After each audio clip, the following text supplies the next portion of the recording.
Hi guys, welcome back to our next installment. This is your girl Meg. Today we are continuing with our medical aid. So today we're going to be discussing the claims process. So this is where we get to see how valuable medical aid is, and this is where we get to see if you actually on the right plan, and this is where we get to see if your medical aid is a scam or not. If you're new to my channel, welcome. If you're a returning subscriber, welcome back, and thank you so much for watching. Thank you for engaging. Thank you for supporting this channel. I hope that you guys have learned a lot in this series. I really enjoyed imparting information, and I hope that this information has added a little bit of value to your life, because that's what I'm all about, adding value. This is the crux, and this is the reason why I am doing this channel, to add value. All right. Okay, so let's get straight into it. The claims process. How do you claim when it comes to medical aid? Well, there are different claims for different things that you're claiming for, basically. So let's say you are obviously getting over-the-counter medication. If you're on a medical aid plan that has a savings portion and you want to get acute medication, you just go over to the pharmacist and you get your medication. So basically either via a script or over-the-counter medication. Over-the-counter medication, Schedule 1, Schedule 2, you do not need a script. So that is all your vitamins, your supplements, your Benylin for flu cough medication, family caps, Icd-10 whatever it is that you want over the counter. You don't need a script for that. Antibiotics and Schedule 3 and above, you do need a script for that. So obviously you would get a script from your doctor, and then you would submit that to the pharmacist, and they will schedule, or they will give you your scheduled medication, right? Then you then get another claims process when you, let's say, see a doctor or a specialist. So there you wouldn't physically have to submit the claim to the medical aid. It is done automatically by the doctor's rooms. They have a system where they actually submit the claim on your behalf. There are no claim forms required for that. They submit it internally, all right? And then let's say you're admitted to hospital, the hospital bill is also submitted directly to the medical aid without you having to complete a claim form. Then you can just submit. The only time you'll submit a claim form is if you are claiming on gap cover. So with gap cover, you would definitely need a claim form to describe what the circumstances were, why you were admitted to hospital, when you were admitted to hospital, when you were discharged from hospital. Also, you'd need to describe the procedures and give the procedure codes and Icd-10 codes on the gap cover. Obviously, with gap cover, you'd need to supply the hospital admission document, or you'd need to supply the invoice from the hospital so they can actually see that you were admitted on this day and discharged on that day. Because remember, if you're going to claim out of a hospital benefit within gap cover, you need to be admitted to hospital. Then they will obviously need the specialist invoice, and then with that, then they can assess and also your medical aid has to go through the claim has to go through medical aid first before you can claim gap cover. Then whatever the shortfall was based on your medical aid claims history, then they'll be able to pay the difference. All right. So that's basically just on gap cover. That's the only time you'd need to complete a form and supply supporting documents to actually claim from gap cover. All right.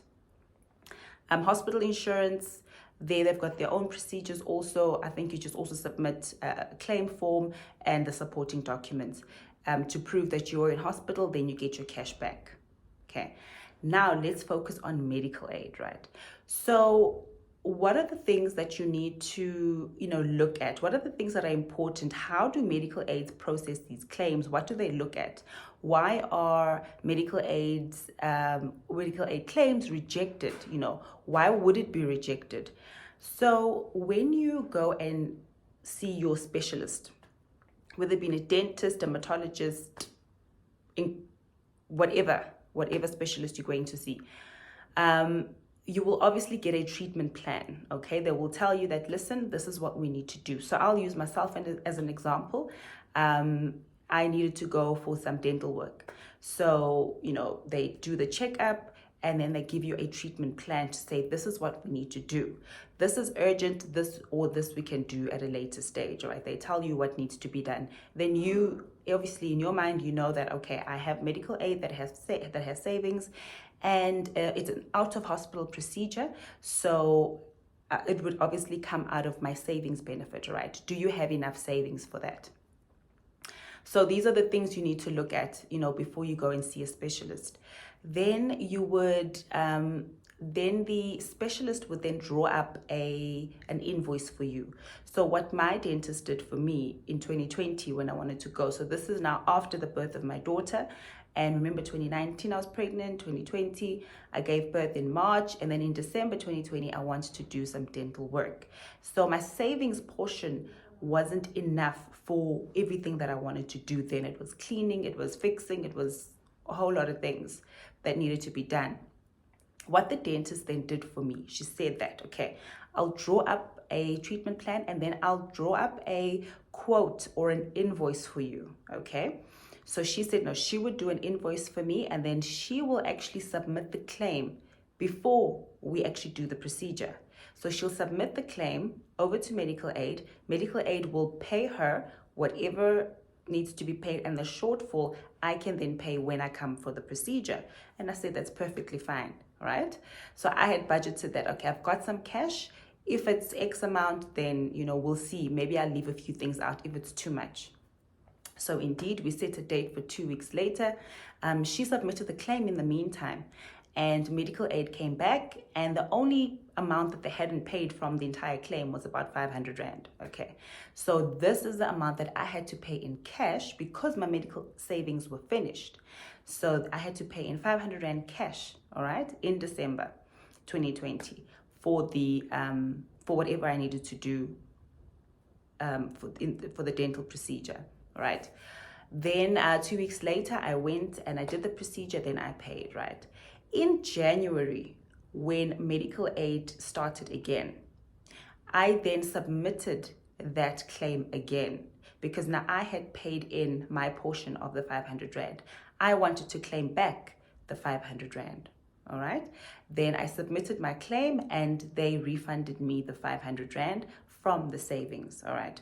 Remember, in the beginning of the year, you get pro rata savings, okay?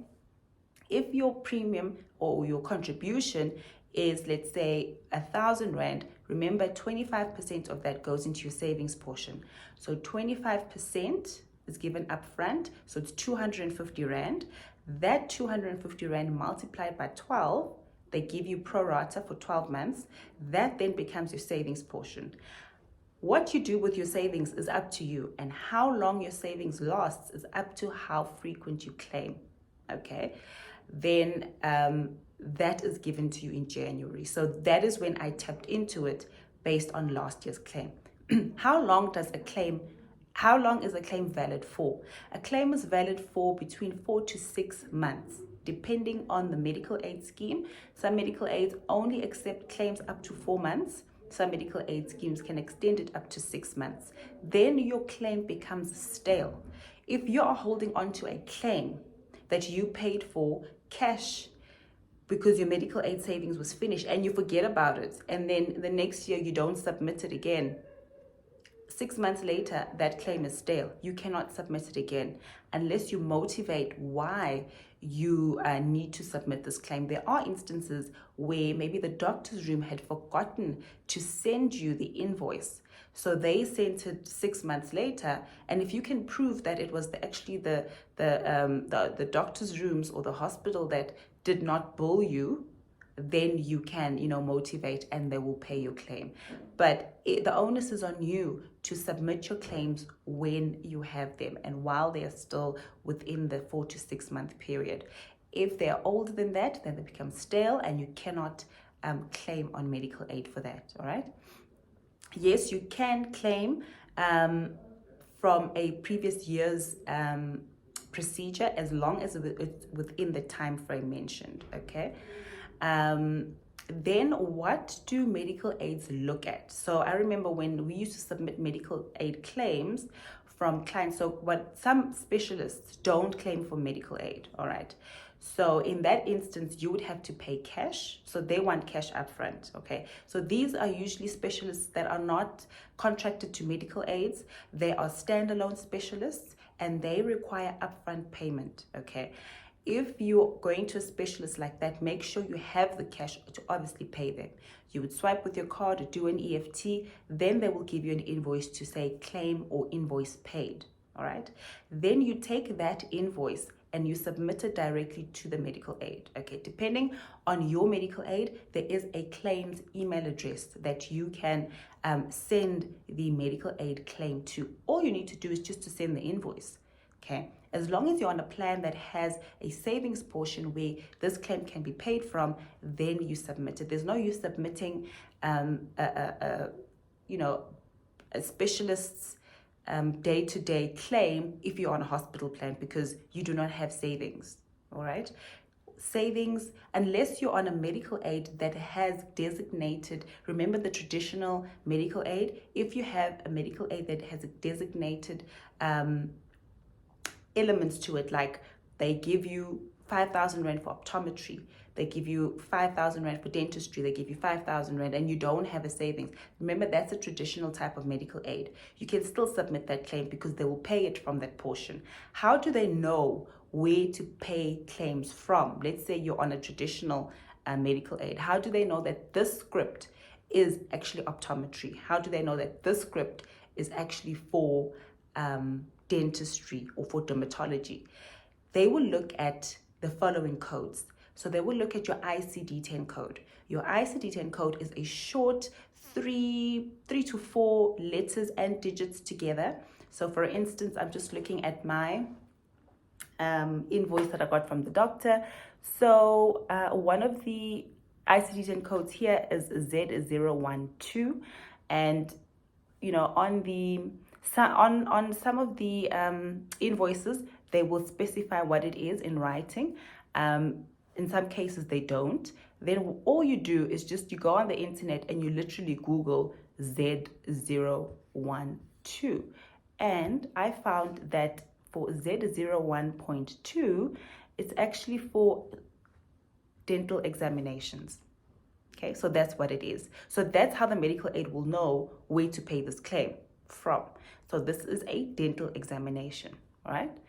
Then what they would also look at are your procedure codes, okay? A procedure code is it's like a long code. So that would be your procedure code would be like your 8101 or 8107. And then you can Google, out of interest, what is that procedure for? What is that procedure code? Okay. Then remember the medical aid, okay?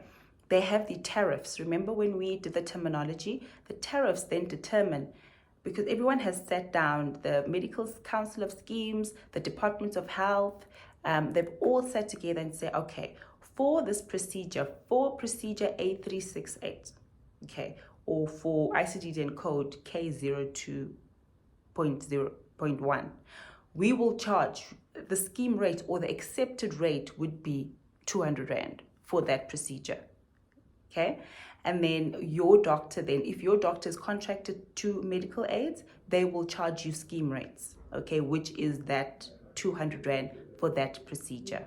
All right, so then you guarantee that they will actually pay for your procedure, okay? So these are the codes that they look at, and this is how then they determine how much they're going to pay, and if they're going to pay, and how they're going to pay, and from which benefit they're going to pay from, okay?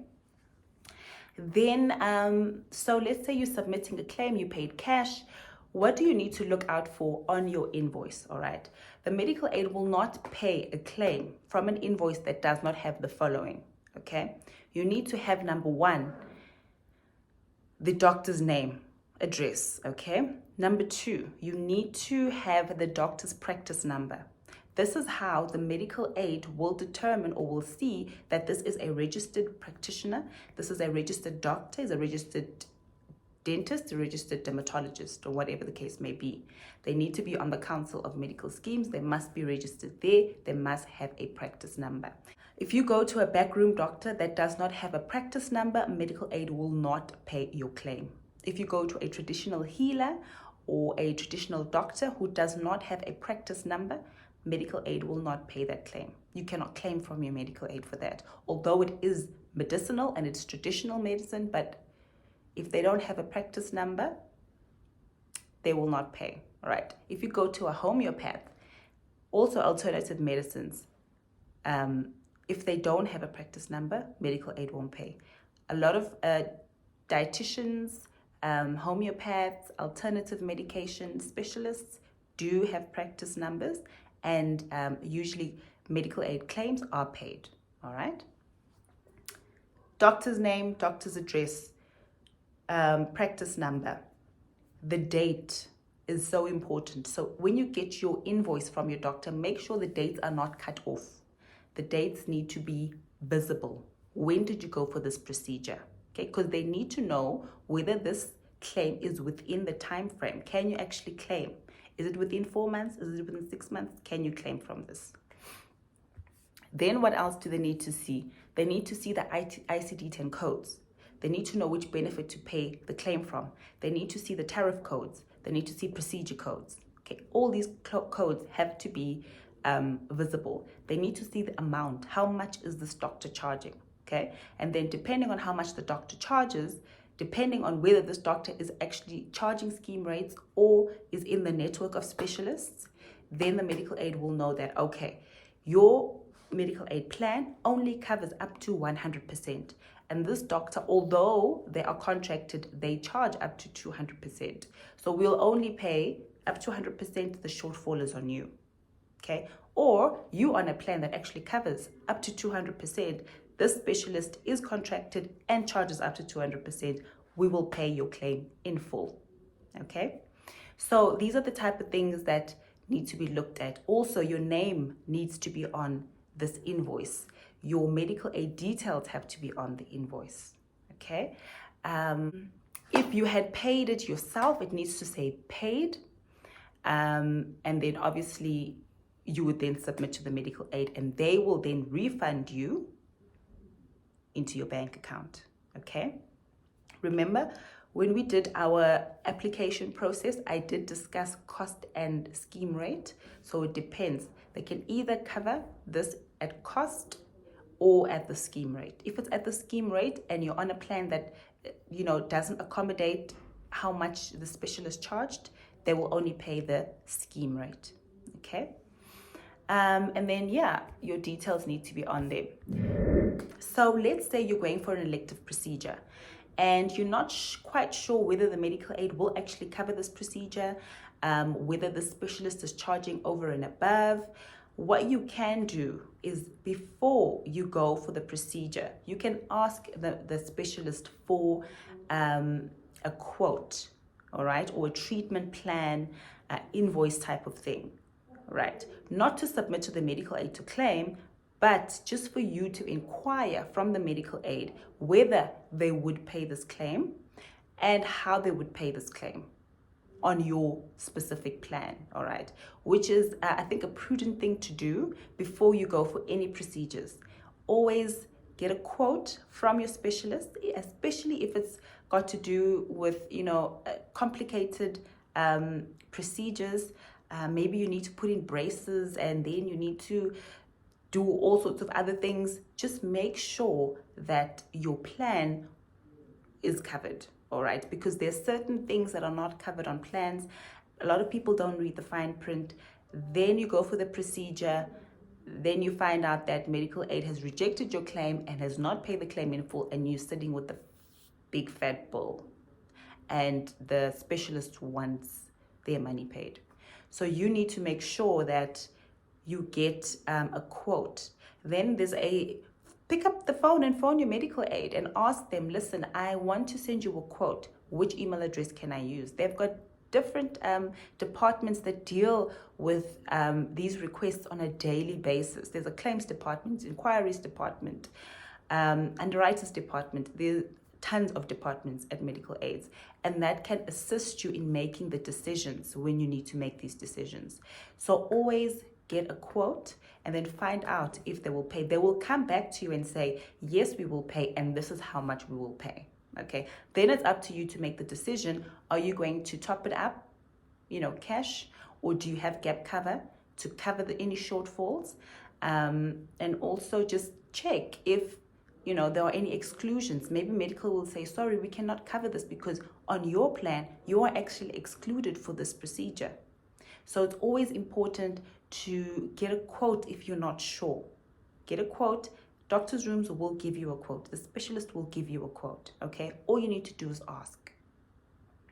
And then in instances like me, if you're pretty sure on the procedure, but you want the claim to go through before you come so that you can bring cash if there's a shortfall, do that. They can do that for you. There's so many things that you can negotiate with your specialist and the doctor's rooms before you actually get the procedure done.